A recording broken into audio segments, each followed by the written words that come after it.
f'kull ma hu ġustizzja, f'kull ma hu verità. Fittxu li tarfu dak li joġob lil mulej u tissebħux fl-emejjel ta' dlam bla frott, imma ikxfuhom fil-beraħ, għax dak li qegħdin jagħmlu huma fil-moħbi, tistħim qar jekk issemmih, imma meta wieħed joħroġhom fil-beraħ, id-dawl juri kollox, għax kull ma jidheru dawl, għalhekk jingħad, stenbaħ int li int rieqed u qum mill-imwiet ħajjiddi fuqek Kristu, il-kelma tal-mulej. Jekk joġobkom qumu bil-wieqfa l-Evanġelju.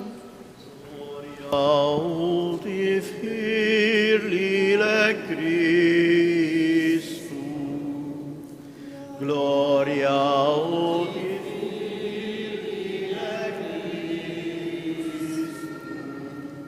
Jiena d-dawl tad-dinja, jgħid il-mulej, min jiġi warajja ikollu d-dawl tal-ħajja.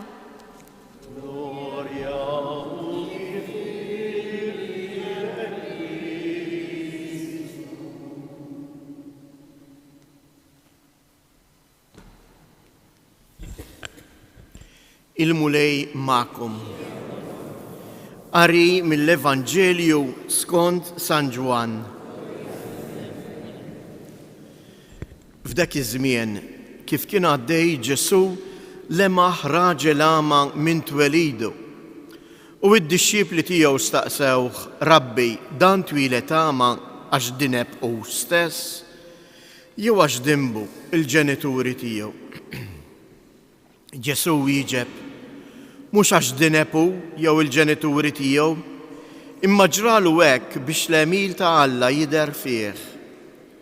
Sakemm għadu binar jeħtieġilna nagħmlu x-xogħol ta' dak li batni, għax jasal il-lejl meta ħadd ma jkun jista' jaħdem. Sakemm għadni fid-dinja jiena huwa id-dawl tad-dinja.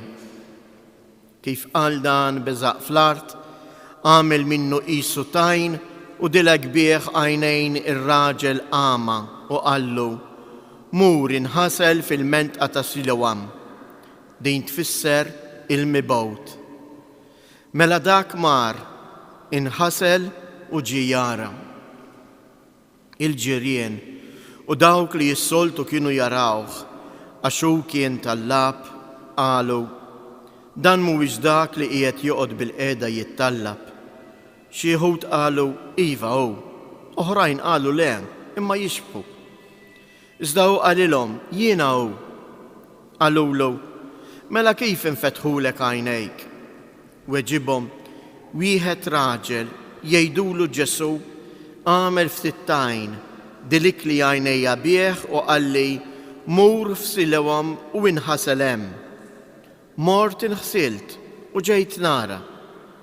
Qalulu, fejn huwa dan ir-raġel? Qalilhom ma nafx. Lil dan il-bniedem li fl-imoddi kien ama ħaduh għand il-Fariżej.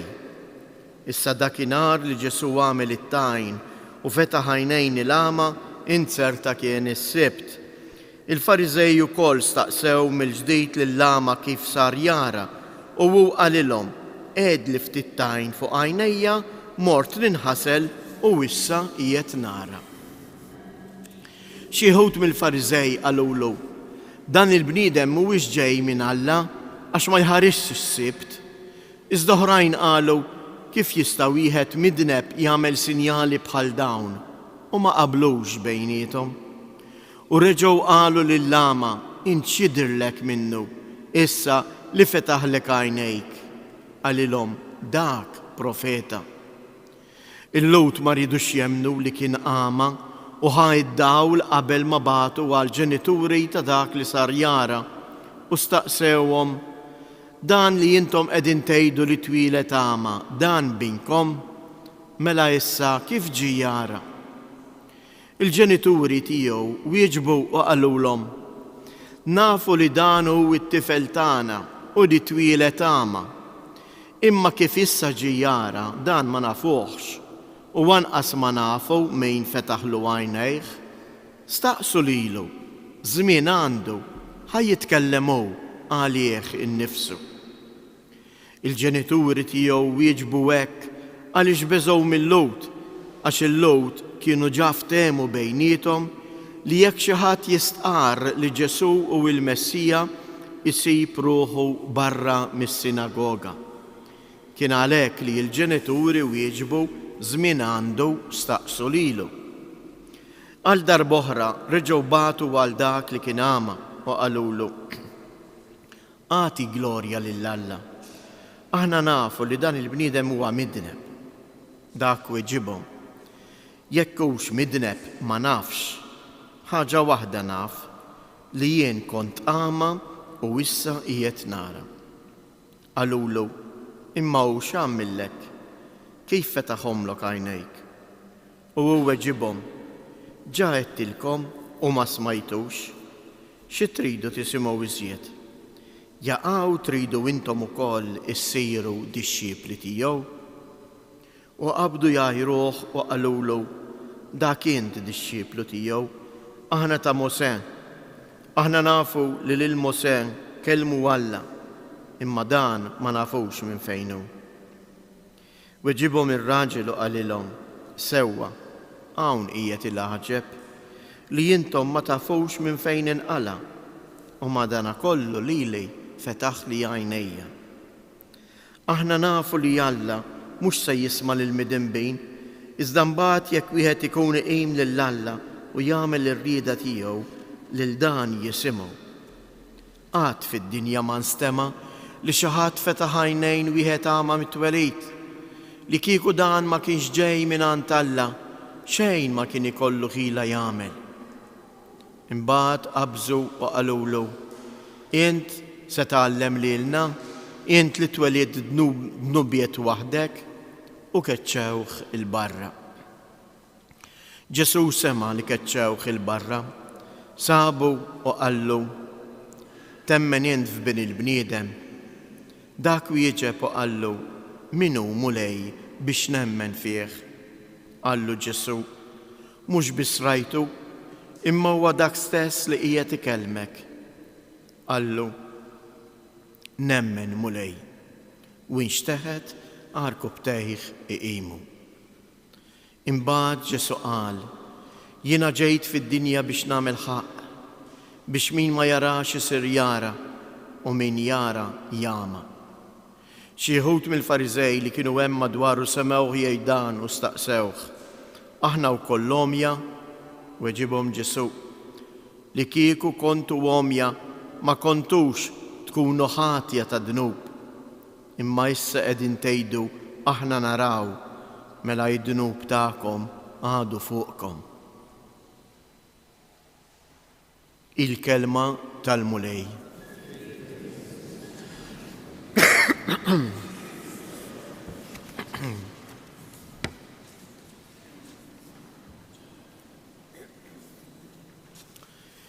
Kemm hu sabiħ dan il-Vanġelu għażiż. Mhux għax għandna rakkont, storja, imma x'dinja l-istorja ta' ħajjitna. Ta' dak li l-mulej għamel magħna. Ħafna drabi aħna jiġrilna anke bħal Fariżej. Li l-mulej jagħmel tant ħwejjeġ magħna u aħna nibqgħu omja, ma nintebħux bihom. U ma nkunux kapaċi nagħmlu dak li jagħmel dan l-ama li meta għaraf tassew min hu l-mulej inxteħed għarku btejħ jagħtih qima. Nixtieq nagħmel nfakkarkom f'dik il-kelma sabiħa li bija bdiet littra tal-Apostlu San Pawl illum it-tieni qari. Ħuti, intom kontu darba dlam, imma issa intom dawl fil-mulej. Ejxu ta' għoljiet id-dawl. Ejxu ta' għoljiet id-dawl. Dan huwa l-invit li l-mulej qed jagħmel lili u lilek. Ħanaqbad ftitek punti mill-Vanġelu tal-lum li ħafna drabi aħna għadna nirraġunaw hekk ukoll. ġesu miexi fl-imkien ma' d-disċipli u d-disċipli impoġġu lilna nfusna magħhom u raw wieħed għama. U kienu jafu li dak huwa għami sa minn twelidu. U x'jistaqsu? Dan għama għax għamel id-dnubitu jew għax għamlu dnubiet il-ġenituri tiegħu. Kemm għadna ħafna drabi nimmaġinaw li Alla jikkastiga b'dan il-mod. Kemm drabi fil-ħajja tagħna jiġru ċirkustanzi anke ta' mart, qatih il-qalb jew mewt, jew merut improvviża li ma kinniex nistennew li tagħmel fl-aħħar mill-aħħar parti minn din in-natura tagħna. U nibqgħu nirraġunaw jew nibdew niddubitaw u ngħidu imma dan Alla ppermettih, dan Alla riedu. Għadni niftakar kienet forsi ħafna minnkom rajtuha wkoll fit-terremot li jagħmel dal-aħħar fit-Turkija. Ġabu ritratt fuq l-internet ta' katedral kollu mkisser u kien hemm statwa tal-Madonna li ma tkissritx. U xi ħadd kiteb qal, ara, il-Madonna baqgħet sħiħa. U xi ħadd ieħor wieġbu qallu allura Alla ħaħsieb il-Madonna tal-ġibs u ma tax każ dawk l-eluf li mietu. Kellu raġun, imma ħafna drabi aħna hekk nirraġunaw. Ħafna drabi ma nħallux il-fidi tagħna iġġalna naqraw il-ġrajiet ta' Alla f'ħajjitna. U din hija parti mill-fraġilità tagħna. Araw ftit Ġesu bliema mod fejjaq il-dan il-għama. Ma qallux tkun infejjaq. Imma x'għamel? Għamel ftit tajn u lil dak li kellu diġà għajnejh malu reġa' għala omlu bit-tajn. Imbagħad qallu mur inħasel. Dan il-bniedem kieku mhux diġà f'qalbu kien hemm dik il-fidi. Kieku lil Ġesu seta' jgħidlu u inti ħatgħaddini biż-żmien. Ġejt għamilt li t-tajn ma' għajnejja wkoll, ma tafx li jien minix nara. U issa qed tibgħatni ninħasel, l-ewwel ħammiġtni, issa qed tibgħatni ninħasel. U ħafna drabi aħna hekk nirraġunaw eżies fuq il-fatti tal-ħajja tagħna. Għax m'għandniex idea ċara ta' min hu Alla. Għax għandna l-fidi tagħna imċajpra. U dan il-bniedem għama jgħidilna li mar inħasel u ġie jara. Ma ninsewx eżies li s-sena liturġika, is-sena is-sena A li qegħdin fija, kull nhar ta' Ħadd f'dawn it-tappi ikun hemm it-tappi ta' dawk li sejrin jirċievu l-magħmudija. U għalhekk din il-mixja ta' dan il-bniedem għama li jmuru jinħasel fl-ilma huwa simbolu ta' dak li ġara lili u lilek sa minn twelidna, sa mill-mument li fih aħna irċivejna il-magħmudija. Aħna ġejna mnatfa, mhux għax għamilna xi ħaġa tajba, mhux għax xtrajna lil Alla, imma li il-ħnina ta' Alla lejna hija kbira. U x-xewqa ta' Alla hija dik li aħna nkunu nistgħu narawh wiċċ imbuċċ. Għalhekk bagħta umiet għalina biex jiftħilna l-bieb tas-sema. Imma dan kollu jien nista' nagħmlu illum. F'din il-mixja tiegħi li kif edna aħna tajn magħmulin mit-tajn trab tal-art u ħafna drabi naqgħu.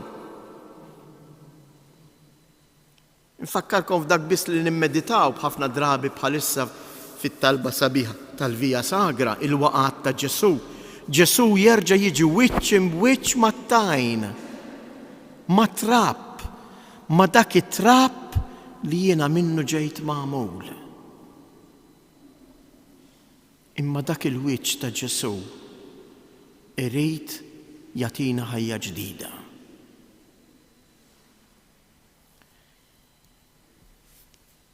Biex ma noqogħdux intawlu meta Ġesu jiltaqa' miegħu. X'jgħidlu? Temmen int f'bin il-bniedem? U dan mill-ewwel jgħidlu, għejdli minnu, iva, irrid nemmen fih. U Ġesu jgħidlu huwa dak li qiegħed quddiemek.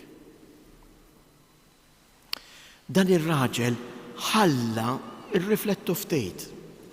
Il-kelma ta' Ġesu tmexxih. U għax mexa fuq il-kelma ta' Ġesu, ra lil Ġesu f'ħajtu.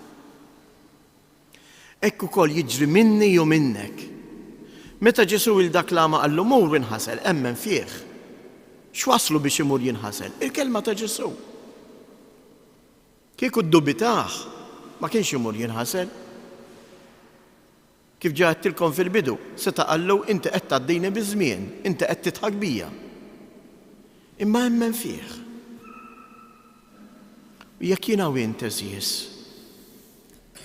irridu li l-mixja tagħna fuq din l-art tkun mixja fejn niltaqgħu ma' Ġesu u jiena ċert li l-kol kemm aħna hemm f'qalbna din ix-xewqa.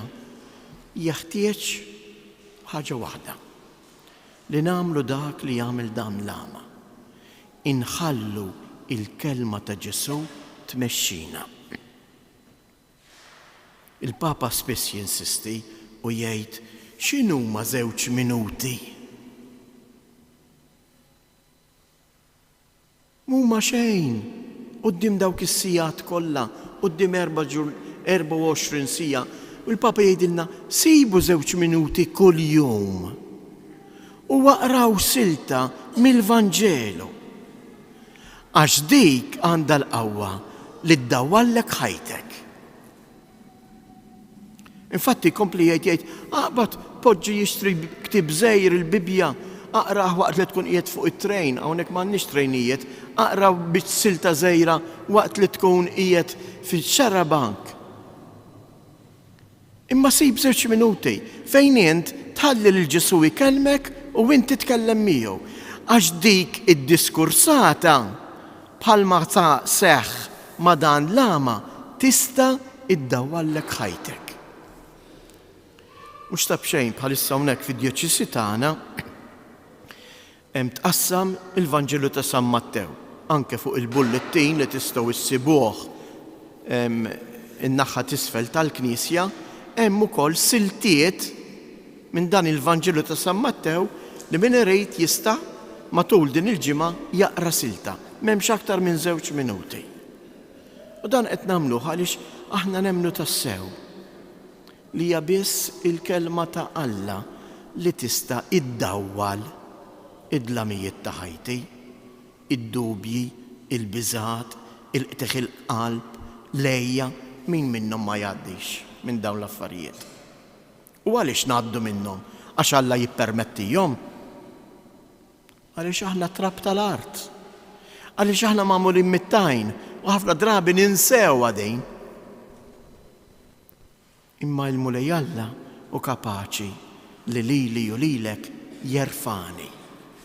Nispiċċa biss infatti bil-mod ta' kif spiċċa l-Apostlu San Pawl bdejt bih u nispiċċa bih. U jekk fil-bidu qalilna intom darba kontu dlam issa dawl, jispiċċa it-tieni qari u qalilna stembaħ li rieqed u qum mill-imwiet ħajiddi fuqek id-dawl ta' Kristu. Dan hu li nawguraw lil xulxin illum iżjież. Li ninstebħu nqumu min-naħas tagħna, mill-fraġilità tagħna, inħallu l-kelma t'Alla iddawwalna għax hija l-kelma t'Alla li għandha l-qawwa li tagħtina ħajja ġdida.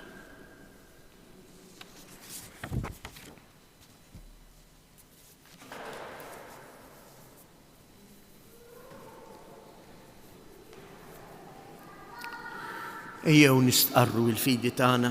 Jiena nemmen f'Alla wieħed il-Missier li jista' kollox, li ħala s-sema u l-art, dak kollu li jidher u dak li ma jidirx. U f'Mulej wieħed Ġesu Kristu, Ibn waħdini ta' Alla, imnisser mill-Missier qabel kull żmien. Alla minn Alla, dawl minn dawl, Alla veru minn Alla veru. Imnisser mhux magħmul, natura waħda mal-Missier u bih sar kollox. Niżel mismewwiet għalina l-bnedmin u għal-fidwa tagħna u ħal ġisem bis-seta tal-Ispirtu Santu minn Marija Verġni u sar bniedem. Salbu ħalina, bata taħt Ponzu Pilatu, miet u difnuh. Fit-tielet jum qam minn bejn miet skont il-kotba mqazza u tela s-sema u qiegħed fuq il-lemin tal-Missier u għandu jirġi jġib il-glorja biex jagħmel ħaq mill-ħajjin u mill-mejtin. U s-saltna tiegħu ma jkollix tmiem. U fl-Ispirtu Santu Mulej li jagħti l-ħajja li ġej mill-Missier u mill-Iben li hu meqjum mweġġaħ flimkien mal-Missier u mal-Iben u li tkellem fahom il-profeti fi knisja waħda qaddisa kattolika apostolika nisqar ma'mudija waħda għal maħfra ta' dnubiet nistenna l-qawma mill-imwiet u l-ħajja ta' żmien li ġej. Amen. Il-Mulej Alla bat lill-Ibnu Ġesu biex jgħallimna inħarsu lejh u jkollna fiduċja fih. Inresqu għalhekk it-talb tagħna u ngħidulu Mulej ħenna għalina. Nitolbu Mulej ħenna għalina. Mulej Ġesu li fejjaqt il-lama għati id-dawl tiegħek lill-Knisja biex tkompli tarfek bħala s-Salvatur tal-umanità. Nitolbu Mulej l-imħabba tiegħek lejn il-bniedem hija bla tarf. Għamel li l-mexxija tal-popli ikunu dejjem għajnejhom miftuħa għal ħtiġijiet ta' kull bniedem. Nitolbu Mulej Ġesu, inti id-dawl li jirbaħ id-dlam. Kun il-faraġġ ta' dawk ħutna li qed ibatu jew qed jaqtgħu qalbhom mill-ħniena tiegħek. Nitolbu ħatkun Mulej il-kelma tiegħek li tressaqna aktar lejk biex waqt li narfu id-djufija tagħna nersqu lejn is-sagrament tal-qrar biex nirċievu il-ħnina u l-maħfra ta' dnubietna. Nitolbu ejjew fiskiet nagħmlu talba hekk personali. Nitolbu għal xulxejn biex kull wieħed u waħda minna ikun tassew imdawwal mill-kelma tal-Mulej Ġesu.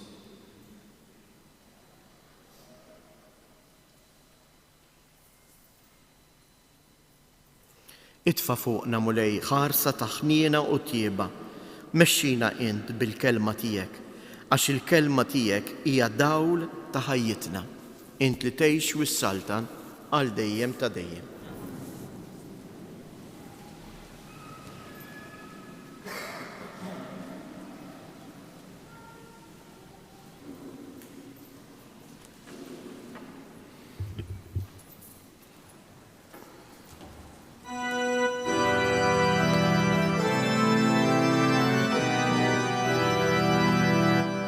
Hennalina Mulej, hennalina, hennalina Mulej, hennalina. Lek Mulej nollu qlub na jismana, għaliex fiki tamajna finik.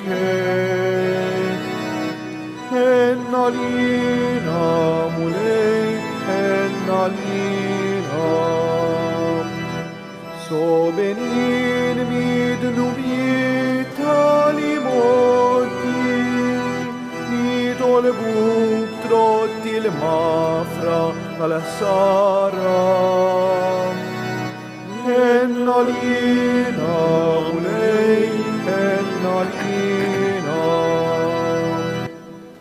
Itolbu ħuti biex dan is-sagrifiċċju tiegħi u tagħkom ikun joġob lill-Alla l-Missier li jista' kollox.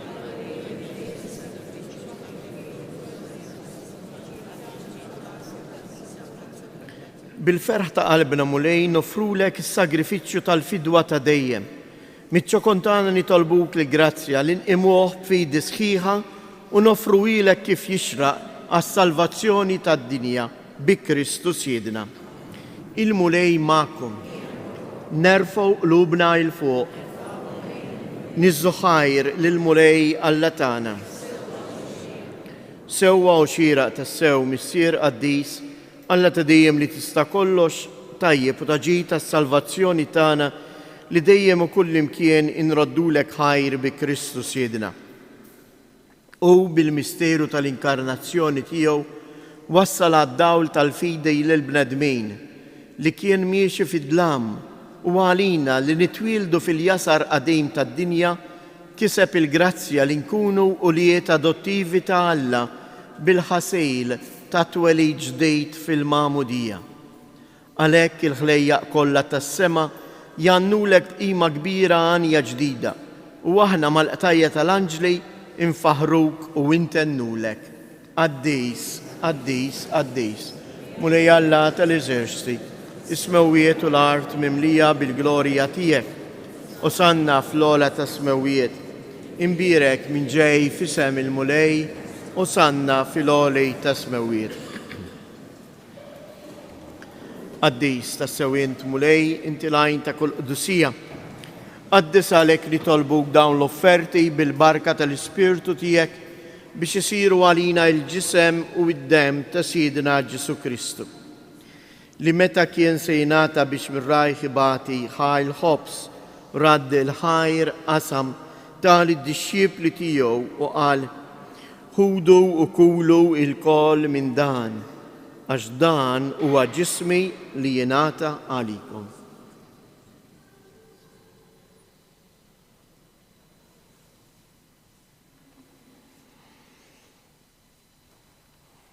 Ekku kol wara li klaħa l-kalċi reġarad il-ħajr tal id-dixxiepli tiegħu u qal ħudu u ixorbu minnu il-koll għax dan huwa l-kalċi ta' demmi tal-patt il-ġdejt li jibqa' dejjem. Id-dem li xxirret għalikom u għall-bnedmin kollha għall-maħfra tad-dnubiet. Għamlu dan b'tifkira tiegħi.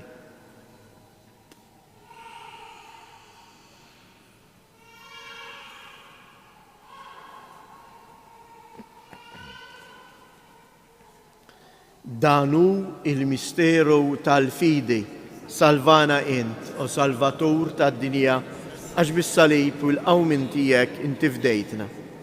Għalhekk aħna nagħmlu dan b'tifkira tal-mewt u l-qawmien ta' Siedna Ġesu Kristu, nofrulek mulej il-ħobs tal-ħajja u l-kalċej tas-salvazzjoni u nroddulek ħajr għaliex ogħġbok tilqana hawn quddiemek biex naqduk. Miċ-ċokontana nitolbu li l-Ispirtu Santu jaqadna f'ġisem wieħed lilna li nieħdu sehem il-ġisem u id-dem ta' Kristu. Ftakar mulej fil-Knisja tiegħek imxarda mad-dinja kollha u ittaqa' fl-imħabba fl-imkien mal-Papa Franġisku, mal-isqof tagħna Anton, l-isqfijiet u l-ministri tiegħek kollha. Ftakar ukoll f'ħutna li raqdu bit-tama tal-qawmien. Ftakar fil-mejtin kollha. Daħħalhom quddiemek fid-dawl tas-sebħ tiegħek. Ħenna lina l-koll nitolbuk, għati lilna wkoll il-wirt tal-ħajja ta' dejjem flimkien mal-Verġni Mqazza u Malla Marija, ma' San Ġusepp, l-Apostli u l-Qaddisin kollha li jgħixu fil-ħbiberija tiegħek sa mill-bidu tad-dinja. Għamel li magħhom infaħruk u nsebħuk b'Ġesu Kristu ibnek. Bi Kristu, ma' Kristu u fi Kristu. Jingħata lilek għala Missier li tista' kollox flimkien mal-Ispirtu Santu kull ġieħu glorja għal dejjem ta' dejjem. ejjew nitolbu. Kif għallimna u ridna nagħmlu li bent Alla għas-salvazzjoni tagħna. Missierna li inti fis-smawiet jitqaddes ismek, tiġi saltnatek, ikun it-tritjent kif is-sema hekk fl-art. Ħobżna ta' kuljum atina llum, aħfrilna dnubietna bħalma naħfru lil min ħati għalina u la ddaħħalniex fit-tiġrib iżda eħlisna mid-deni. Eħlisna nitolbuk mulej minn kull deni. Atina fit-tieba u l-ħnina tiegħek il-paċi fi żmienna biex inkunu ħielsa dejjem mid-dnub u mħarsa minn kull inkwiet. Aħna u nistennew u nittamaw ilena u l-miġġija tas-Salvatur tagħna Ġesu Kristu. Mulej Ġesu Kristu li jgħid lill-apostli tiegħek inħallilkom isliem, nagħtikom isliem tiegħi la tħarex lejn dnubietna, iżda ħares lejn il-fidi tal-Knisja tiegħek. Għatija isliem u laqda li jien trid fija int li tgħix u s-saltan għal dejjem ta' dejjem. Il-paċi tal-mulej tkun dejjem magħkom. Għatu l-paċi lil xulxin.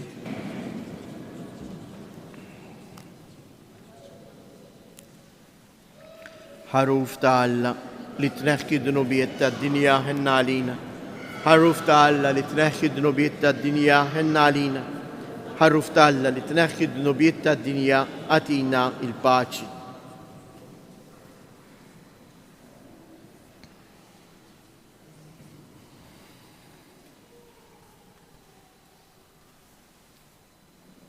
Danu il-ħaruf ta' Alla, danu li jneħħi dnubiet tad-dinja, ħen jindawk li huma mistiedna għall-ikla tal-ħaruf.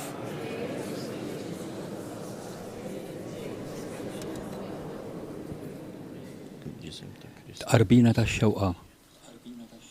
Ġesu, jiena nemmen li inti tinsab ta' bilħaq fis-sagrament tal-Ewkaristija. Irrid inħobbok fuq kollox u fuq kulħadd. Inti taf li nixtieq nirċevik ġewwa fija.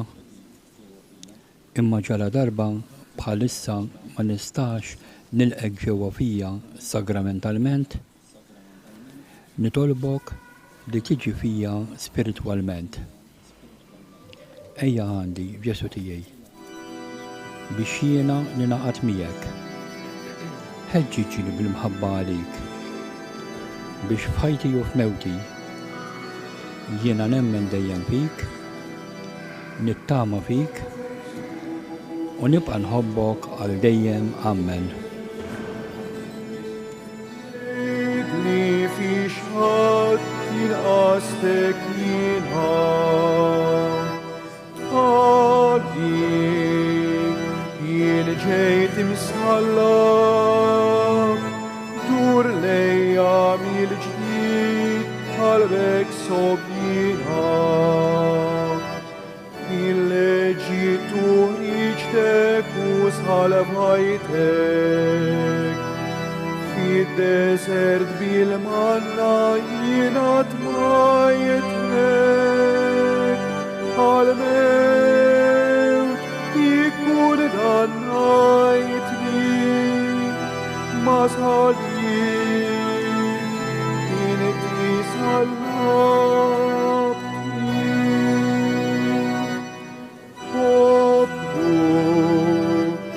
Poplu tiegħek tgħid li fix ħadd jinqastek jiena għalik jien ġejt imsħallab dur lejja mill-ġdid qalbek sobjina. Kellek bżonn xi ħaġa u ċħattilek għalija kont tibni u jien missierek fil-ħanezza f'tati ġenbi lejn tħajtek l-aħħar tar ta' demmi.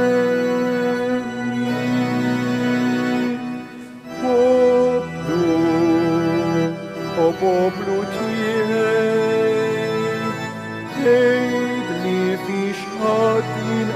naqstek jina. Għalik jien ġejt nisħalla, dur lejja mill-ġdid, dek sobina. Saba kolla daw li triqu nejtek, Lil-mam il-blad ġiri il-proftejtlek, fil-ħaġ il-ħalġejt ejtni, għalix malajrin sejtni.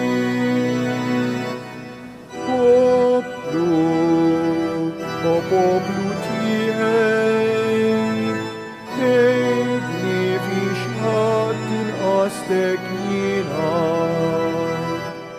Għalik jien ġejt imsħalla, dur lejja mill-ġdid, qalbek sobina.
Nitolbu. U Alla, inti jiddawwal lil kull bniedem li jiġi fid-dinja. Dawwal l-lubtana bid-dija tal-grazzja tiegħek biex dejjem inħobbuk tassew u nżommu bla qiegħda ħsibijietna f'dak biss li jixtieq u li joġob lilek bi Kristu Siedna. Nagħmlilkom xi avviżi. L-ewwel avviż huwa għandna stedina tal-Isqof Anton lil dawk kollha li jaħdmu fil-kostruzzjoni, sezzjoni tal-bini, dawk li jkaħħlu, plumbers, dak kollha.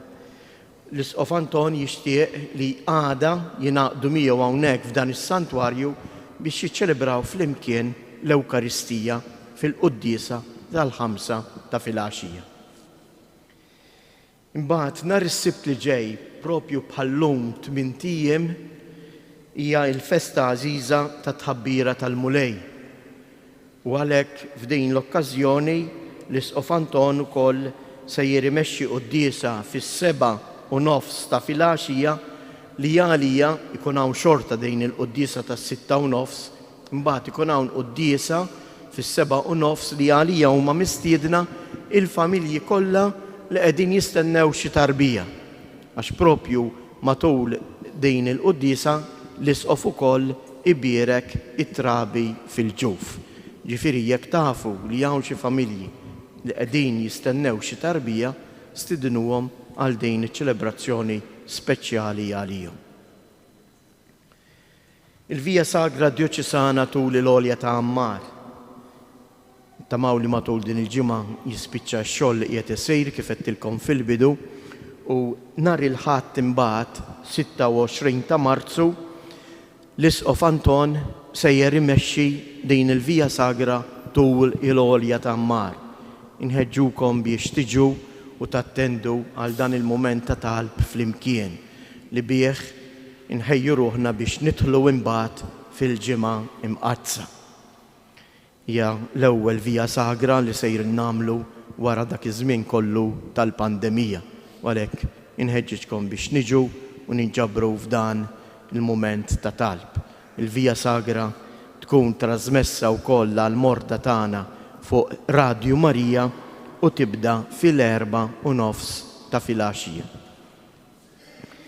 Loti tad-demm inħeġġu l dawk kollha li huma f'saħħithom biex imorru jagħtu id-demm. Bħalissa fl-istarijiet tagħna kif tafu id-demm huwa bżonjuż. Ftit demm kapaċi jissalva ħajja ta' bniedem.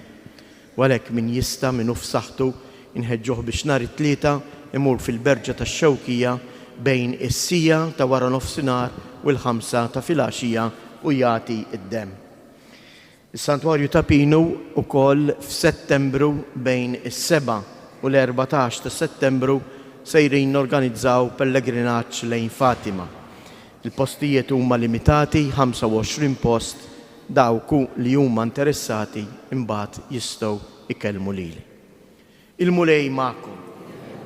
Iberikkom Alla li jista' kollox, il-Missier, l-Iben u l-Ispirtu Santu. Morru u għejxu fil-paċi ta' Kristu.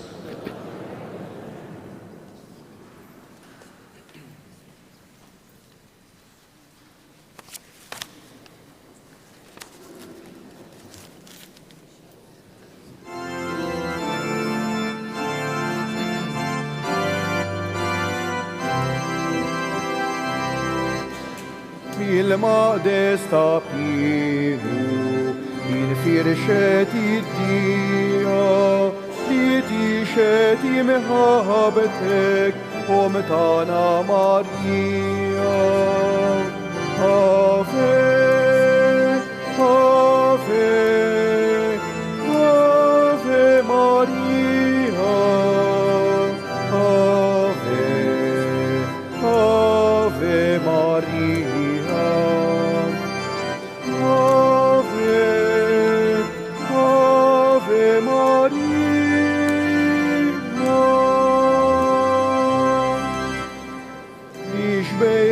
Carmela, għawleħlek sebbajt, sabiex tiġi żurek, fi sħrejk li nara.